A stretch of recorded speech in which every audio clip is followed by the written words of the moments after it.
I'm Sienna Bellamy, 39 years old, and 3 weeks ago my father said one thing that made me cut him out of my life forever. When I became homeless with my 17-year-old son and asked my father for help, he looked me straight in the eyes and told me there was no room for me in his 4-bedroom house.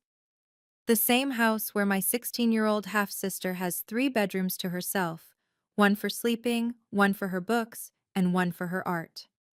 What my father didn't know was that someone had been watching all along, and they had plans of their own.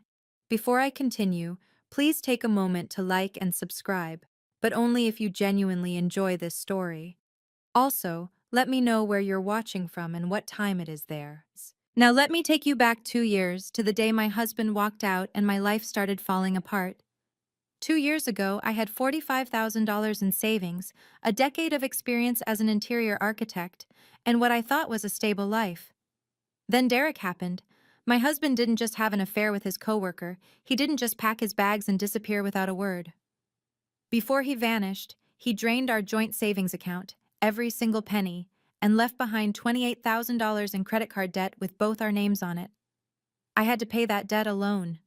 If I didn't, my credit score would tank, and I'd never be able to rent an apartment anywhere. 8 months ago, my mother was diagnosed with stage 4 lung cancer. She fought for 6 months. I watched her wither away in a hospital bed, held her hand when she took her last breath, and buried her with what little I had left. The medical bills and funeral costs came to $35,000. I called my father once, desperate. Dad, I need help. Mom's treatments are expensive and That's your mother, Sienna, my ex-wife. She stopped being my responsibility 20 years ago. Diane wouldn't approve. He didn't come to the funeral either. His excuse?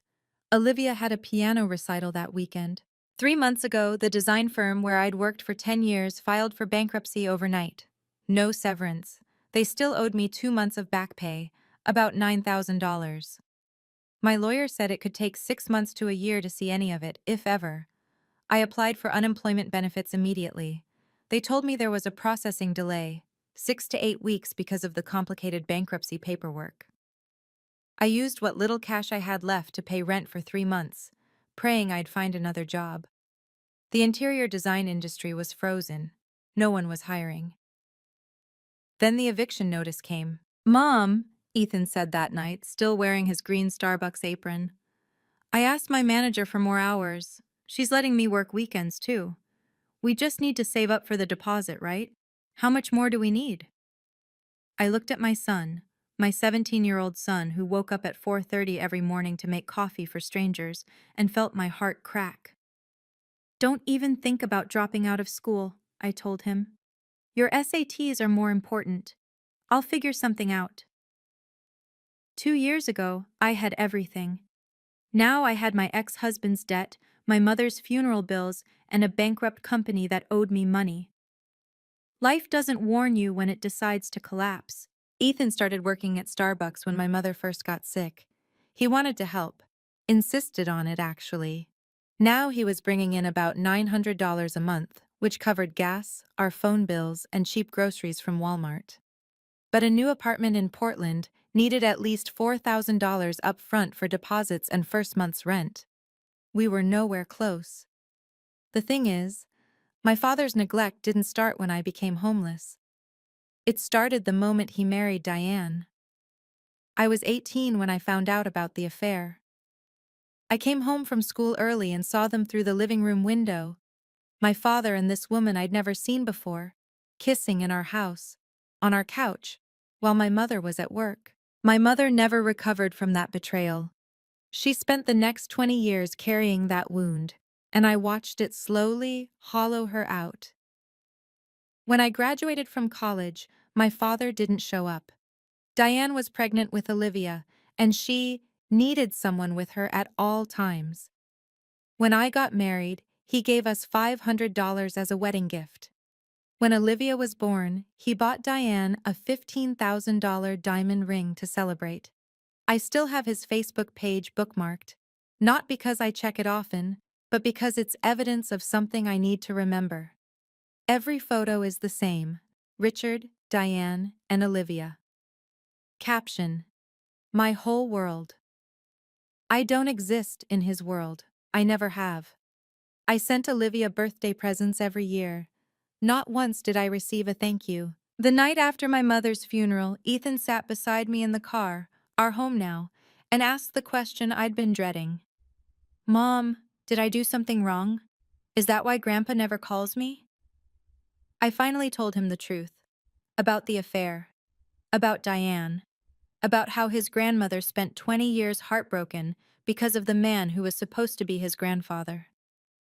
Grandma always said I was hardworking, Ethan whispered. She said I was just like you. She would have been proud of me, right? She was proud of you, I said. She told me that every single day. He was quiet for a long moment. Then, I miss her, Mom. I miss her too, baby. Every single day.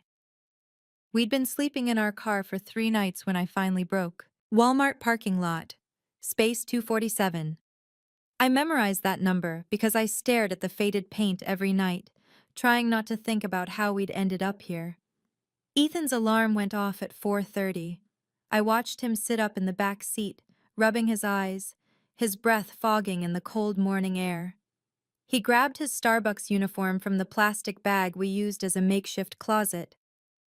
I'll be at the store before 5, he said. I can shower in the employee bathroom before anyone else gets there.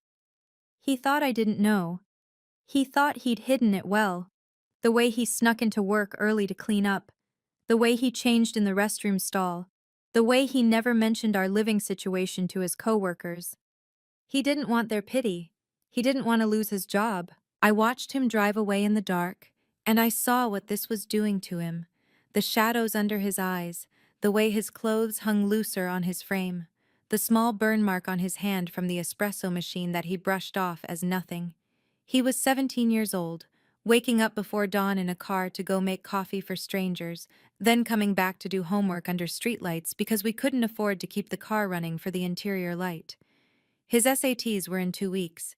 He'd been studying on his phone, squinting at practice problems in the orange glow of the parking lot lamps. I was still waiting on unemployment benefits, 5 weeks into the application, at least 2 or 3 more to go. The lawsuit against my old company could take months. The shelter had a 6-week waiting list. I had no more options. Well, one option. I picked up my phone and stared at my father's contact. The man who couldn't be bothered to show up to my mother's funeral. The man who'd erased me from his perfect family portrait. I watched my son disappear into the pre-dawn darkness to work a job that would barely cover our gas money, and I made my decision. Even if it meant calling the man who hadn't been there when Mom took her last breath, I had to try. Not for me. For Ethan. My father picked up on the 4th ring. Sienna. Not a greeting, just my name, flat and cold. Dad, I need to talk to you. It's important. I'm busy. Olivia's birthday party is next week and, Dad, Ethan and I are homeless. Silence. I told him everything. The bankruptcy, the eviction, the car.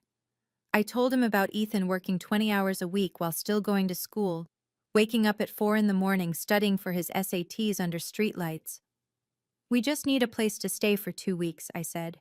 Just until I find a job and we can get an apartment. Ethan has his SATs coming up. He needs a real desk, a real bed. There's no room. I almost laughed. You have 4 bedrooms. Olivia needs them. All 3 of them? She has her bedroom, her library, and her art studio. She's developing her talents, Sienna. You wouldn't understand. Ethan could sleep on the couch, the floor, anywhere. No, his voice hardened. Ethan isn't Diane's grandchild. He makes her uncomfortable. I couldn't speak. My father continued, and I heard something ugly creeping into his voice. Besides, the kid makes coffee for a living. That's the future you raised him for? Olivia is preparing for art school. Do you see the difference? Still, I couldn't form words. Then Diane's voice came through the line. She must have grabbed the phone. Sienna, you're 39 years old and you still can't take care of yourself.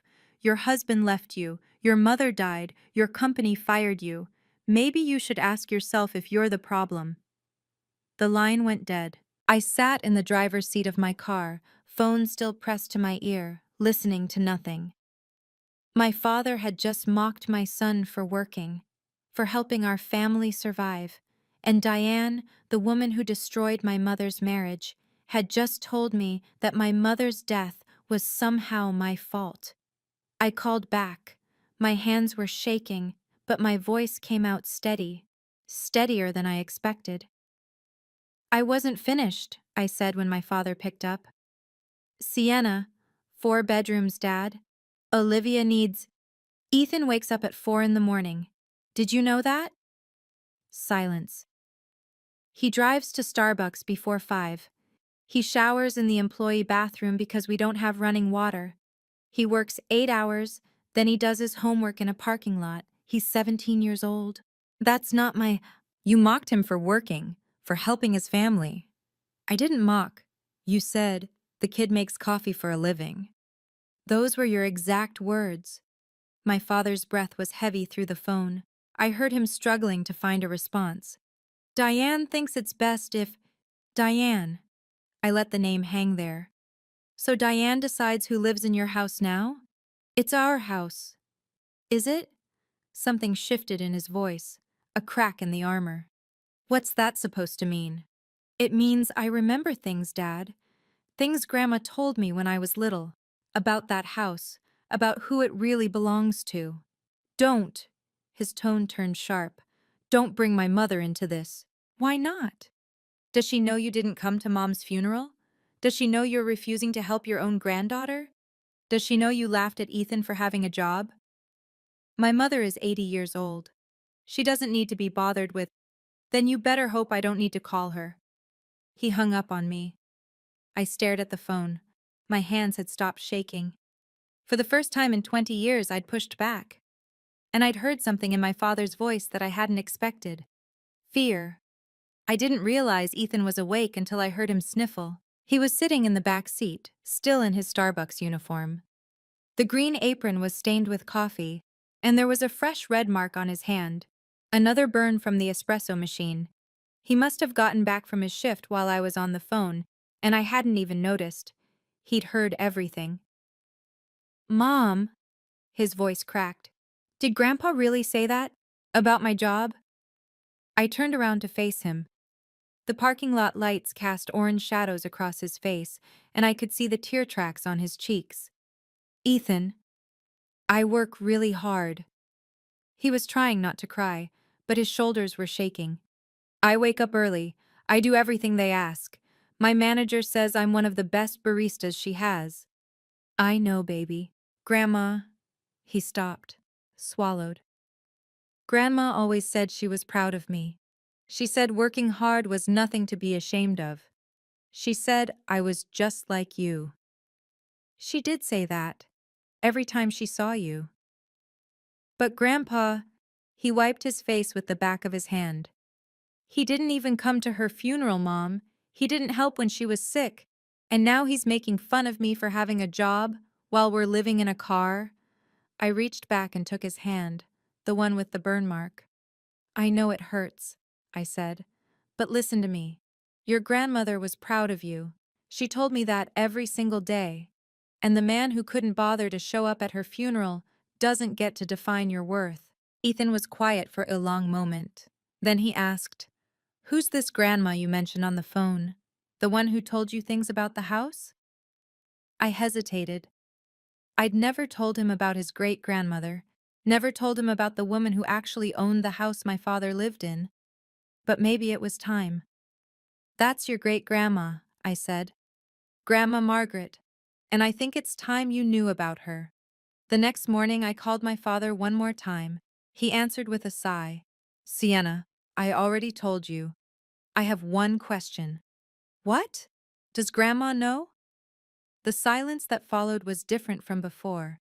It stretched longer, heavier. Know what? His voice had changed. Guarded now. Does she know you didn't come to Mom's funeral? Does she know you refused to let your granddaughter and great-grandson stay in her house? Does she know you mocked Ethan for working? My mother doesn't need to hear about any of this. She's 80 years old and... She loved Mom, didn't she? Grandma always said Mom was the best daughter-in-law she ever had. Sienna. She was furious when you had the affair. I remember. I was 18, but I remember the things she said to you. That was 20 years ago. Was it? Because I'm pretty sure she never forgave you. And I'm pretty sure if she found out about all of this, the funeral, the house, the way you talked about Ethan, she'd have something to say about it. My father's breath came harsh through the phone. You wouldn't. I don't want to. I'm asking for 2 weeks, a corner of your house, a place for Ethan to sleep and study. That's it. I already said no. Diane, then I hope you're ready for Grandma to find out what kind of man her son has become. He hung up without another word. I lowered the phone and looked at Ethan, who was watching me from the passenger seat. Great-Grandma, he said slowly. She owns the house Grandpa lives in? She does. Or at least, she used to. I'm not sure about the paperwork now. And she loved Grandma Linda? Very much. She told me once that your grandmother was like a daughter to her. Ethan was quiet. Then, are we going to call her? I stared at my father's contact one more time. The man who'd hurt my mother, who'd abandoned me, who'd laughed at my son. Yeah, I said. I think we are. That evening, I drove out to my father's neighborhood.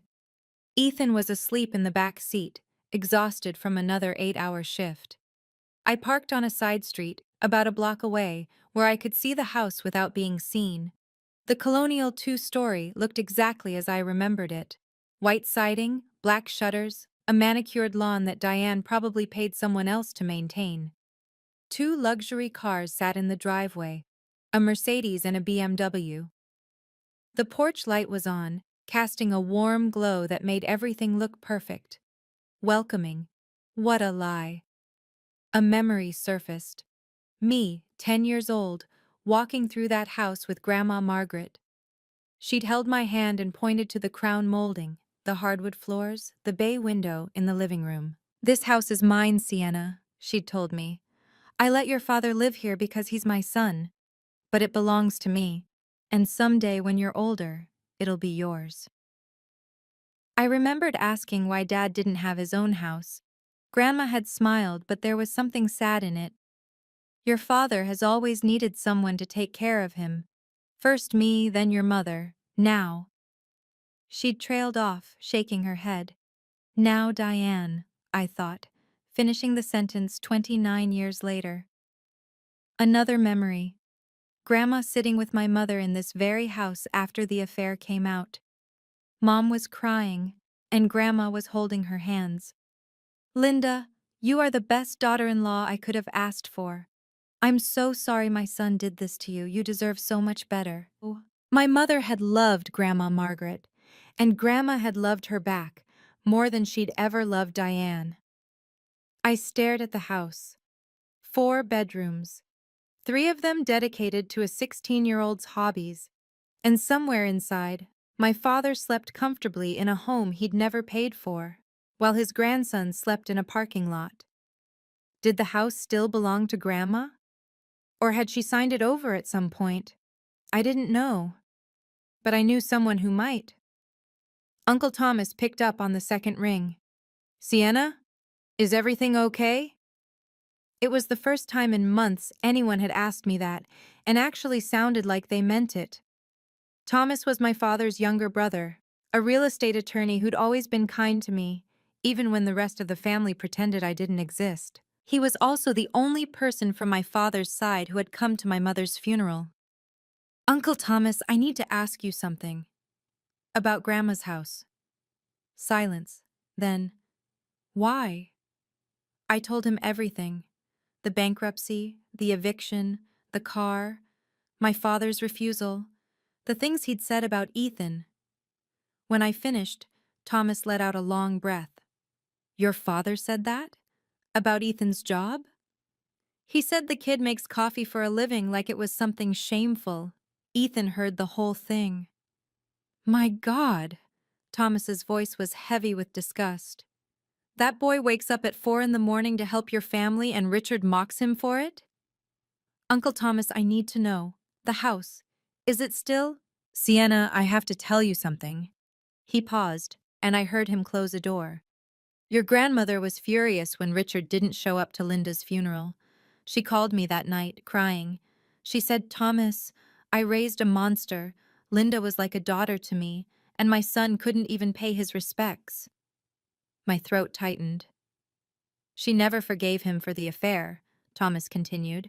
She tolerated Diane for Richard's sake, but she never accepted her, and when she heard about the funeral, he trailed off. She's been waiting, Sienna, waiting for the right moment. The right moment for what? To hold him accountable. She asks about you and Ethan all the time. She knows more than you think. But the house? Still in her name, 100%. Richard has been living there rent-free for 30 years.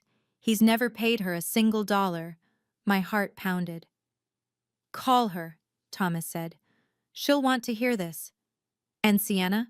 She's going to be very, very angry. I stared at Grandma Margaret's number on my phone for a full minute before Ethan spoke.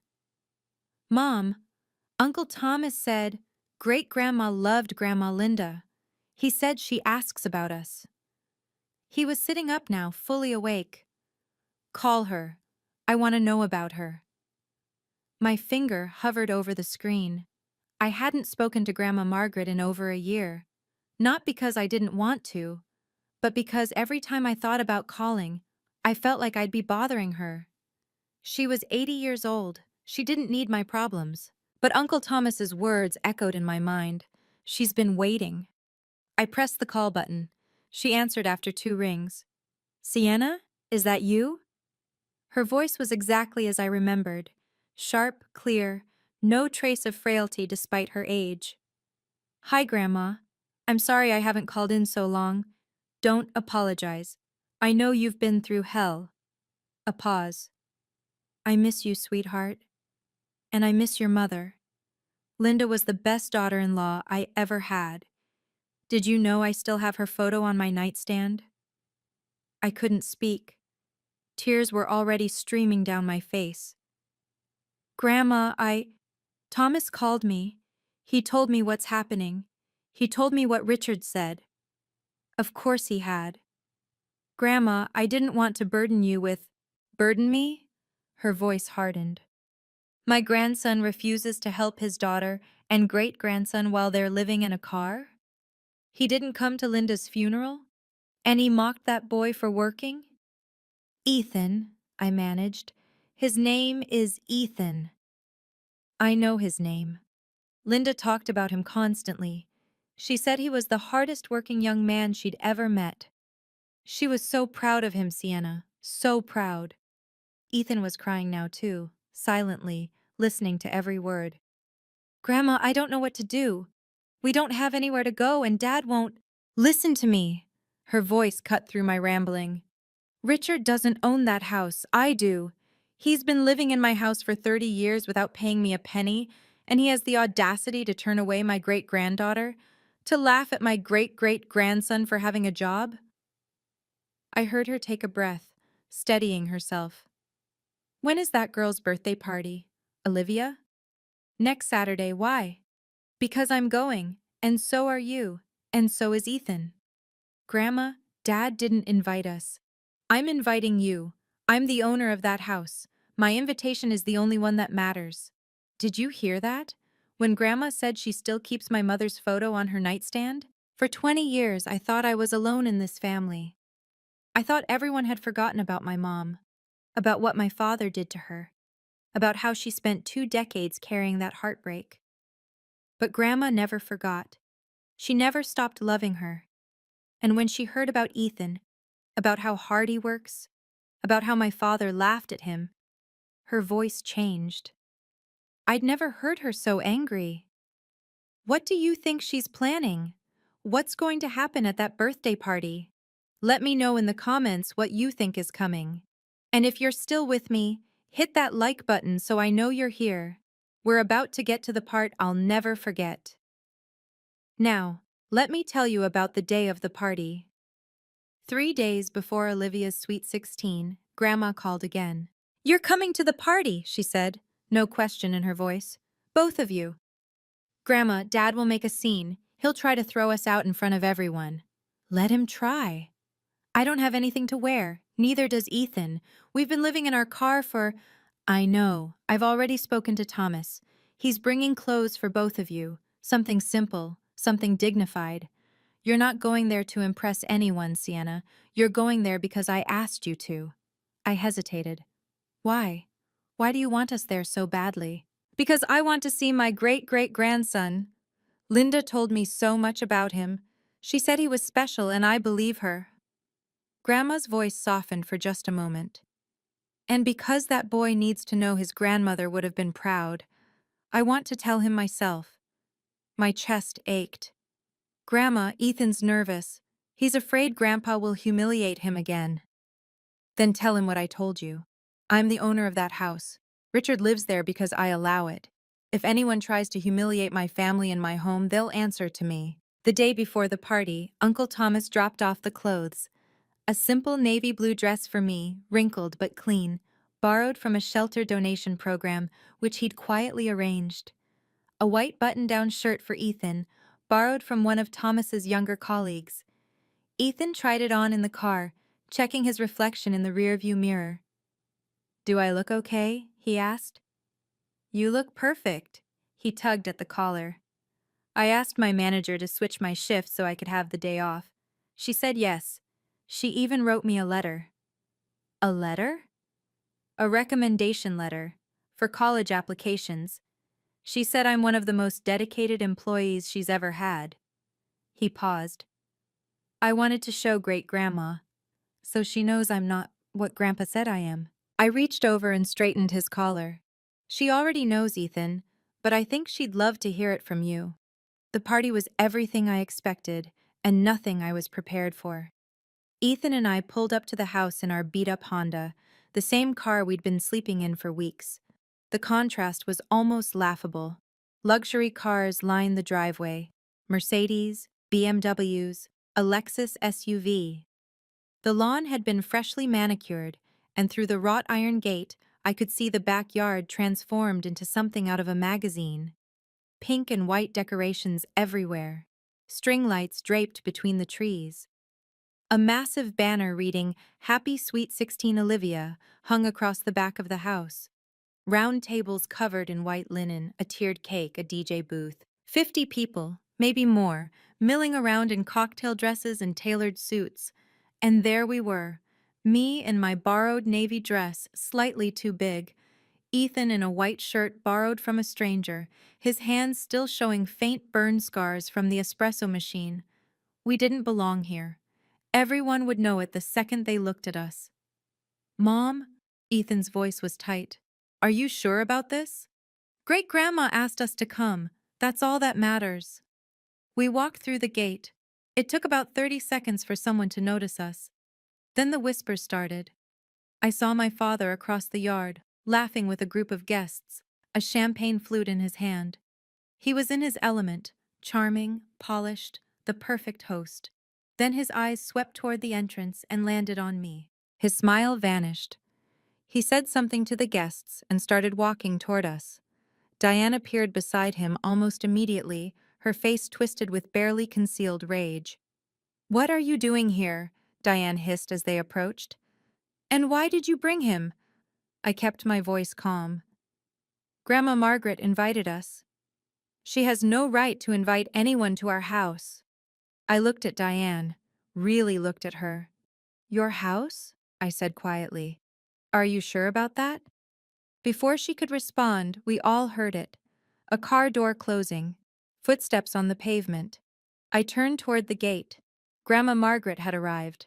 My father grabbed my arm, pulling me toward the side of the house, away from the main party. But we weren't far enough. Guests could still see us. Some were already watching. "Sienna." His voice was low, dangerous. "I told you not to come. And I told you Grandma invited me. This is Olivia's day. You're not going to ruin it."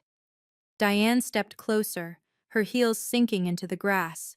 "You need to leave, both of you. Now." "We're not going anywhere." My father's eyes flicked to Ethan, who stood rigid beside me, his jaw tight. And you brought him. Richard's lip curled. The coffee boy. What, did you want to show everyone what a great job you've done raising him? I felt Ethan flinch. Dad, homeless. My father's voice rose, and more heads turned our way. Living in your car. Husband left you. Mother died. Company fired you. And this is what you have to show for it? A kid who makes lattes? Several guests had stopped pretending not to listen. I saw phones coming out. Sienna, do you have any idea how embarrassing this is? Showing up here like this? People are going to think. Think what, Richard? The voice came from behind us, clear and sharp as a blade. My father spun around.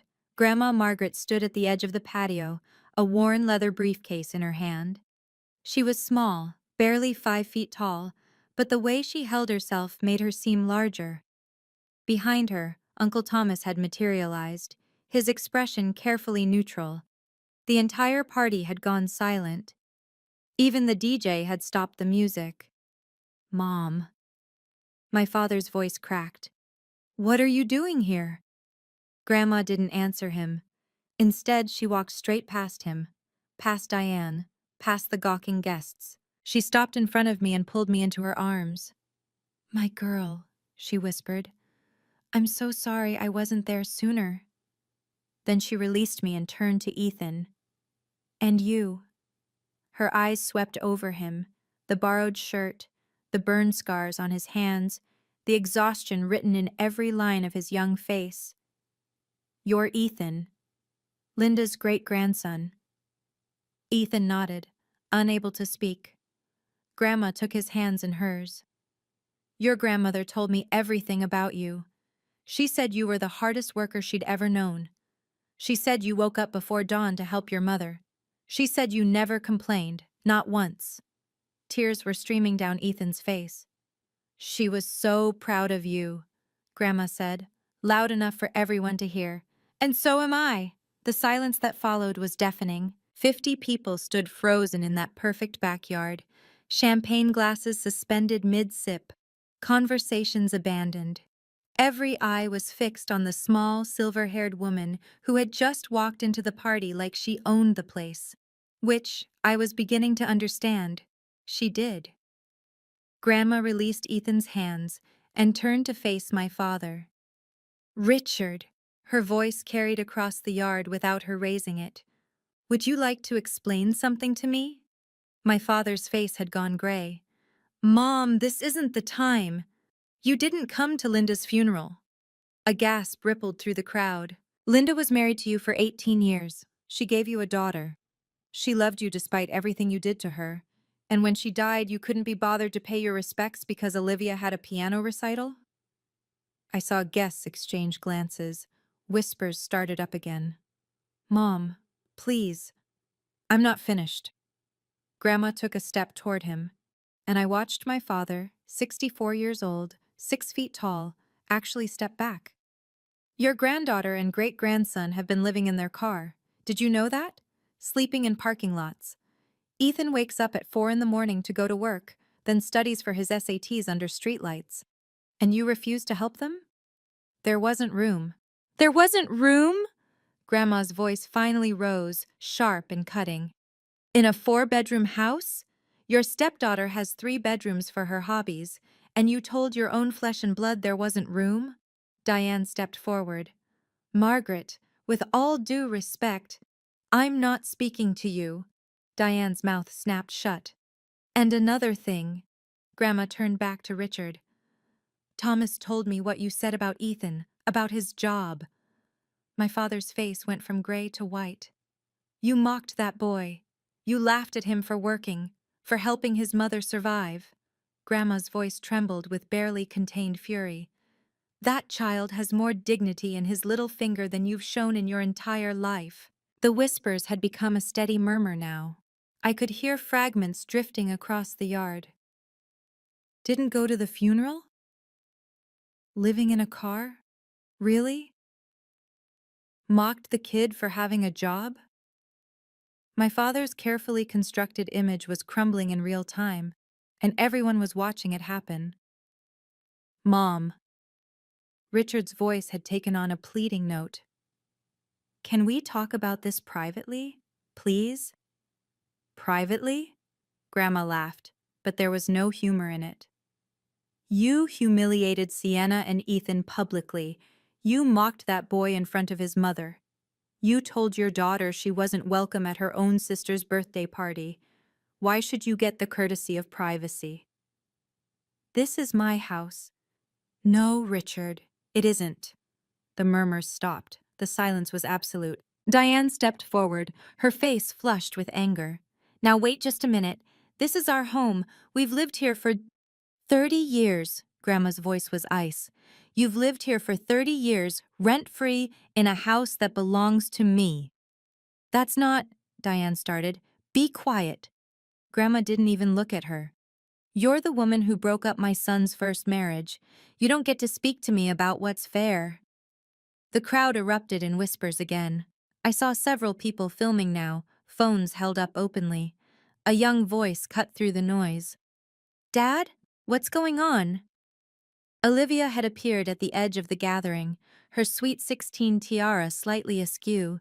She was looking between Grandma, our father, and me with complete bewilderment. Who is she?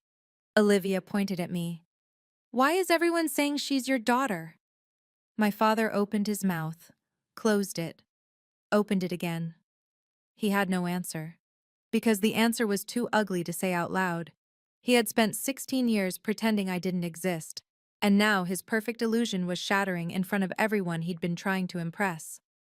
Grandma Margaret opened her worn leather briefcase. The movement was slow, deliberate.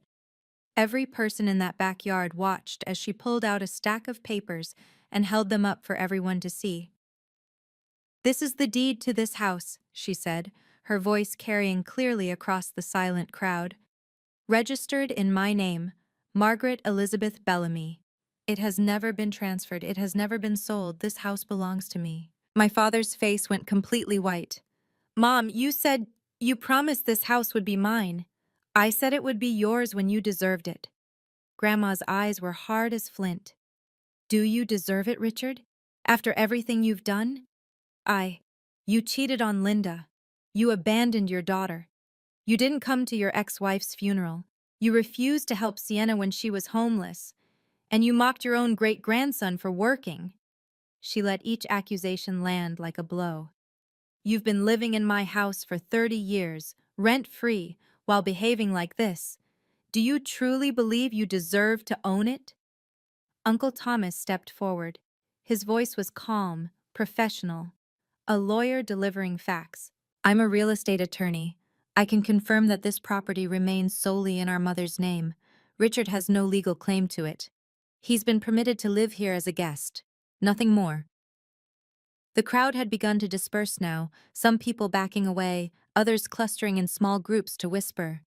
I saw at least a dozen phones recording. Dad? Olivia's voice trembled. What does this mean? Is this not our house? My father said nothing. It was Grandma who answered. It means, child, that your father has been living a lie, and it's time for the truth to come out. She turned to me and her expression softened. Sienna, Ethan, you're moving into the downstairs bedroom, tonight. You can't do this. Diane's voice was shrill, cutting through the stunned silence. This is our home. Olivia needs those rooms. Grandma didn't even look at her. Sienna, Ethan, you'll take the guest room on the first floor. There's a desk, a proper bed, and a bathroom. It should be enough for now. Mom, please. My father reached for her arm. Grandma stepped back, out of his reach. Don't touch me. Her voice was quiet, but lethal. You've had 30 years to be a decent human being, and you've failed at every turn. What about Olivia? Diane grabbed her daughter's arm, pulling her close. She has her art studio, her library. She needs those spaces. Olivia needs one bedroom. Grandma's tone brooked no argument. Like every other teenager, she doesn't need 3 rooms for hobbies while her nephew sleeps in a car. She turned to Ethan. You, she said, her voice softening. You need a real place to study, to sleep, to rest after working those long shifts. Your grandmother would have wanted that for you. And so do I. Ethan couldn't speak. He just nodded, tears still streaming down his face. Uncle Thomas spoke up again, his lawyer voice back in place. If Richard and Diane refuse to comply with the property owner's wishes, I can assist my mother in initiating formal eviction proceedings. Under Oregon law, they would have 30 days to vacate. That is the legal right of any property owner. Guests were leaving now, slipping away quietly. No one was saying goodbye to my father. No one was offering congratulations to Olivia. The party was over. I stepped closer to Richard. I didn't want this, I said quietly. You could have given us 2 weeks. That's all I asked for. 2 weeks and none of this would have happened. He didn't respond. Didn't even look at me. Diane pulled Olivia toward the house, both of them crying. I watched my father stand there, alone in his perfect backyard, surrounded by empty tables and abandoned champagne glasses. For the first time in my life, I didn't feel sorry for him. My father tried one last time. Mom, his voice cracked. Can we please discuss this in private? This is humiliating. Humiliating? Grandma's eyes flashed. You humiliated Sienna by calling her a failure in front of your guests. You humiliated Ethan by mocking his job. You humiliated yourself by choosing a piano recital over your ex-wife's funeral. Don't talk to me about humiliation. I can explain. You've had 20 years to explain. I'm done listening. Diane stormed out of the house, Olivia trailing behind her. The girl's mascara was running, her tiara discarded somewhere inside. Her sweet 16 had become a nightmare, and I could see she didn't fully understand why. Grandma Margaret, Olivia's voice was small, confused. I don't understand what's happening. Who is Sienna? Why does everyone keep saying she's my sister? The anger in Grandma's face softened just slightly. Child, that's not your fault. Your parents chose to lie to you about your family, but Sienna is your half-sister. She's Richard's daughter from his first marriage, to a woman named Linda, who died 8 months ago. Your father didn't tell you about any of this because he wanted to pretend his first family never existed. Olivia turned to our father. Dad, is that true? Richard said nothing. His silence was answer enough. Olivia looked at me then, really looked at me, took in my borrowed dress, my tired eyes, the exhaustion written into every line of my face. You're my sister? She whispered. Half-sister, I said gently. But yes. And you were living in your car? While I had 3 bedrooms? It's not your fault, Olivia, you didn't know. Her face crumpled. I'm so sorry. Grandma placed a hand on Ethan's shoulder. Your grandmother Linda was the kindest woman I ever knew, she told him quietly. She would have been so proud of who you've become. Don't let anyone, especially Richard, make you doubt that. Ethan nodded, wiping his face with the back of his hand. Thank you, he managed, for saying that. I'm not just saying it, I mean it. Did you see the moment when Grandma told Ethan that his grandmother would have been proud? He broke down. My 17-year-old son, who had spent weeks waking up at 4 in the morning, working 8-hour shifts, never complaining, he finally let himself cry.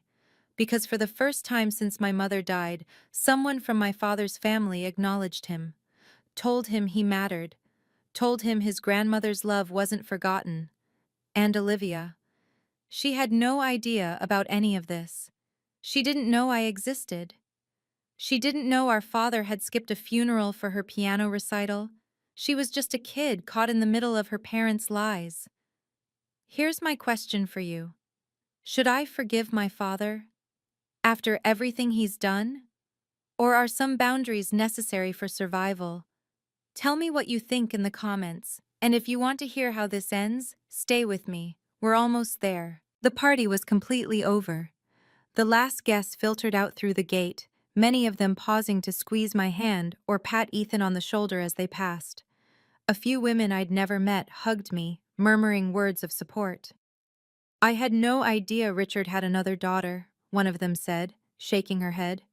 He always talked about his family like you didn't exist. That's because, to him, I didn't. A neighbor, A man in his 60s who'd apparently known my father for 15 years stopped in front of Ethan. "Son, I heard what your grandfather said about your job." He looked directly into Ethan's eyes. "Working hard at your age, helping your mother like you do? That's something to be damn proud of. Don't let anyone tell you otherwise." "Thank you, sir," Ethan managed. The man nodded, then turned to walk away. As he passed my father, he didn't say a word, didn't even look at him. That's when I noticed my father was still standing in the same spot, alone. Empty champagne glasses and abandoned plates surrounded him, remnants of a celebration that had imploded. The banner still hung above him. "Happy Sweet 16, Olivia." It fluttered in the evening breeze, mocking him. Uncle Thomas appeared at my elbow. "The video's already spreading," he said quietly. "Someone posted it to the neighborhood Facebook group. Another person shared it on Twitter." He paused. "People are not being kind to Richard in the comments." I didn't feel satisfaction. I didn't feel vindication. I felt tired. Just tired. "I didn't want this," I said. I know." Thomas put a hand on my shoulder. "But he made his choices, 30 years of choices, and now he has to live with the consequences." Diane had disappeared inside the house with Olivia. I could hear crying through the open windows. The Happy Sweet 16 banner finally tore loose on one end, dangling at an angle, buffeted by the wind. Nobody bothered to fix it. We moved into the downstairs guest room that same night. It wasn't much. A queen bed, a desk by the window, a small bathroom attached. But after 3 weeks of sleeping in a car, it felt like a palace. Ethan sat down at the desk and ran his hands over the surface, like he couldn't quite believe it was real. "I can study here," he said softly. "I can actually sit at a real desk and study." "You can." He opened his backpack and pulled out his SAT prep book, dog-eared and wrinkled from being read in parking lots under streetlights. He set it on the desk, smoothed the pages, and just stared at it for a moment. Then he pulled out something else. A folded piece of paper. "My manager wrote this," he said, handing it to me. "The recommendation letter for my college applications." I unfolded it and read the first few lines. "Ethan is one of the most dedicated and hardworking employees I have ever had the privilege of managing. Despite facing personal challenges that would have broken most adults, he has never once complained, never missed a shift, and consistently exceeds expectations." My throat tightened. Grandma appeared in the doorway. She was carrying something, a framed photograph. "I thought you might want this," she said, handing it to me. It was my mother. A picture I'd never seen before, younger, laughing, standing in the garden of this very house. She must have been about my age in the photo. "That was taken the first year she was married to Richard," Grandma said, "before everything went wrong. I've kept it all these years. She was such a light in this family." I placed the photo on the nightstand. "We'll put it somewhere special," I said. Grandma nodded, then she turned to Ethan. "Your grandmother would be so proud of you," she said again. "Don't ever forget that." Ethan wiped his eyes. "I won't." Uncle Thomas called later that evening. "Good news, your unemployment benefits were finally approved. Back pay for 5 weeks should hit your account within the next few days." For the first time in months, I let myself breathe. A week later, my father knocked on my door. I was alone. Ethan was at work, a shorter shift now that he didn't need to worry about gas money. I almost didn't answer, but I did. Richard stood in the doorway, looking older than I'd ever seen him. The confident, charming man who had laughed at my son was gone. In his place was someone smaller, diminished. "Can I come in?" I stepped aside. He sat down on the edge of the bed, clasping his hands between his knees. For a long moment, he didn't say anything. "I'm sorry." His voice was rough. "For what I said, about Ethan, about his job. I shouldn't have—" "What exactly are you sorry for, Dad?" He looked up. "What do you mean? Are you sorry because you hurt us? Or are you sorry because you got caught?" Silence. "I was under pressure," he finally said. Diane was upset, and the party, and you didn't come to Mom's funeral. His jaw tightened. You didn't help with her medical bills. You didn't even call to see how she was doing when she was dying. And when Ethan and I were living in our car, when your grandson was waking up at 4 in the morning to work, you laughed at him. Sienna, Ethan heard you, Dad. He heard his grandfather mock him for trying to help his family survive. Do you have any idea what that did to him? Richard's eyes dropped to the floor. I didn't think. No, you didn't. We sat in silence for a while.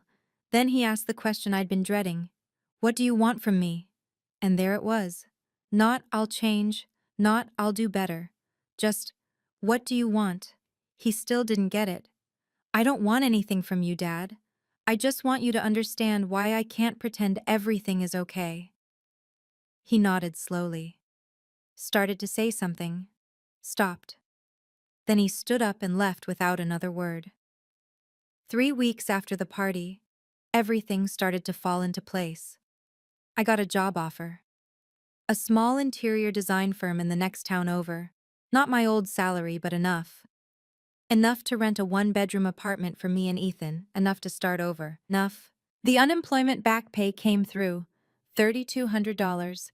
I used it to pay off the last of Derek's credit card debt. It felt like cutting a chain that had been wrapped around my neck for 2 years.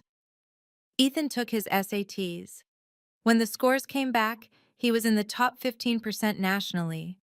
His Starbucks manager had written him a glowing recommendation letter, and he'd been promoted to shift supervisor, the youngest one in his district. Mom, he said, showing me the score report, do you think Grandma would have been proud? She was always proud of you, baby. Always. The day before we moved out, Grandma called me to her room. Sit down, she said, patting the bed beside her. I did. I've been thinking about the future, she said, about this house, about what happens when I'm gone. Grandma, you don't have to. Hush, let me finish. She took my hand. I'm rewriting my will. Richard won't inherit this house. It'll go to you and Ethan. I don't need. This isn't about need. It's about what's right. She squeezed my hand. Your mother loved this house. She was happy here once, before everything fell apart. I want it to stay with people who will honor that memory. I couldn't speak.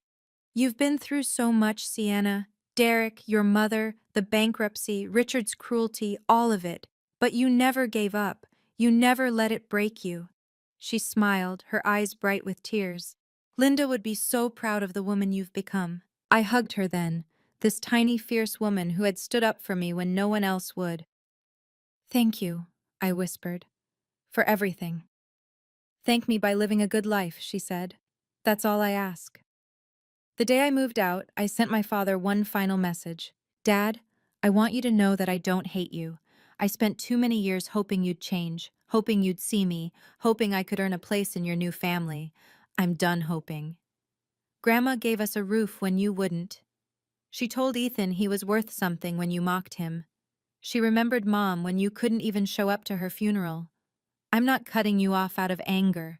I'm doing it because I need to protect myself and my son. If you ever truly change, not because you're embarrassed, but because you realize what you've done, you know how to reach me. Until then, this is goodbye. He never responded. Diane texted me once, a week later, to tell me I was destroying the family. I didn't reply, but Olivia, sweet, confused Olivia, reached out 3 days after we moved. Sienna, I'm sorry about everything. I didn't know about you or about what happened with Dad. I feel so stupid. I had 3 bedrooms for my stuff while you and Ethan had nothing. I'm really, really sorry. I wrote back. You have nothing to apologize for, Olivia. None of this was your fault. If you want to get to know me and Ethan, we're here. Ethan sent her a message too. Hey, it's your nephew. Don't stress about it. I make coffee for a living and there's nothing wrong with that. Let me know if you ever want to hang out. That night in our new apartment, small, simple, ours, I placed my mother's photograph on the bookshelf. We made it, Mom, I said quietly. Ethan and I, we're going to be okay. My son was at his desk, laptop open, working on college applications. He looked up and caught my eye. Mom? Yeah? Thank you. For not giving up. For fighting for us. I walked over and hugged him. I didn't win because of the house, I said. I won because you know that waking up at 4 in the morning to help your family is something to be proud of, no matter what anyone else says. He hugged me back, tight. Grandma would be proud, he whispered. She is, baby. She is. That's my story. My mother died 8 months ago, and my father couldn't be bothered to attend her funeral. Then he mocked my son, my hard-working, dedicated, incredible son, for having a job that helps our family survive. But my grandmother, my 80-year-old grandmother, remembered. She remembered my mother. She remembered what family is supposed to mean, and when it mattered most, she stood up for us. If you've ever lost someone and felt alone, if you've ever been mocked for the work you do, if you've ever felt like you didn't belong in your own family, you're not alone. I see you. Tell me your story in the comments. I read every single one. And if this video meant something to you, please like, subscribe, and hit that notification bell. There's a link in the description to another story you might connect with. Thank you for staying until the end. Thank you for being here with me. Until next time.